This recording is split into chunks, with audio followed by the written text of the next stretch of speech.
Riz aux côtes, c'est la meilleure recette que nous ayons essayée. Pour cela, je vais utiliser 1,5 kg de viande de porc. Ensuite, j'ai ajouté une cuillère à café de sel, une cuillère à café de poivre noir. J'ai bien assaisonné tous les morceaux. J'ai aussi ajouté une cuillère à café de paprika doux. Si vous le souhaitez, vous pouvez ajuster le sel ou les épices selon votre préférence. Si vous préférez, vous pouvez aussi ajouter d'autres épices. Cette recette est vraiment délicieuse. À ce moment-là, je remplace la fourchette par les mains. Cela facilite la répartition uniforme de l'assaisonnement sur toute la viande. Regardez comme ce sera savoureux.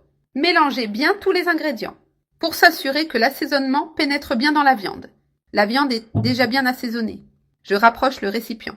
Maintenant, nous allons mettre la viande dans l'huile pour la faire frire. Toute la viande est déjà dans la marmite. J'allume le feu et je commence la friture. La viande est déjà frite. Maintenant, nous allons la retirer avec soin. Ensuite, transférez-la dans un autre récipient. Ajoutez un oignon haché et quelques gousses d'ail.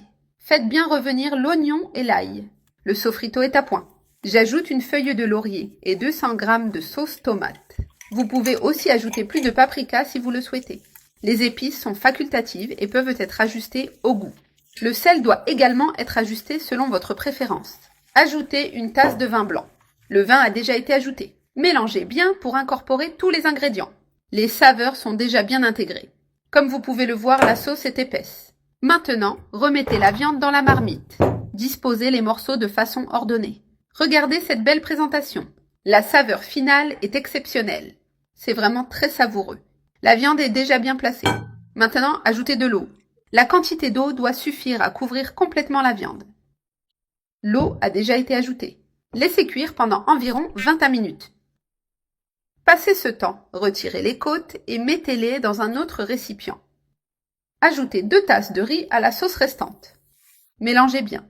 Cette préparation sera extrêmement savoureuse. Mélangez avec soin. Le riz doit bien absorber la saveur de la sauce de la viande. Laissez cuire le riz. Le riz est déjà cuit. Éteignez le feu. Ensuite, transférez le riz dans un plat ou un moule de votre choix. Mettez tout le riz dans le récipient. Regardez la couleur du riz. L'arôme est incroyable. Le riz est déjà dans le plat. Maintenant, disposez les morceaux de viande sur le riz en les organisant de manière harmonieuse. La présentation sera encore plus attrayante. Le résultat visuel est impressionnant. Continuez à placer tous les morceaux. Suivez cette méthode de montage. Terminez avec le dernier morceau de viande. Maintenant, répartissez des tranches de salami sur le dessus, en quantité selon votre préférence. J'ai déjà ajouté tout le salami. Mettez au four préchauffé à 200 degrés Celsius pendant 10 minutes. Le plat a déjà été retiré du four. Il est prêt à être servi.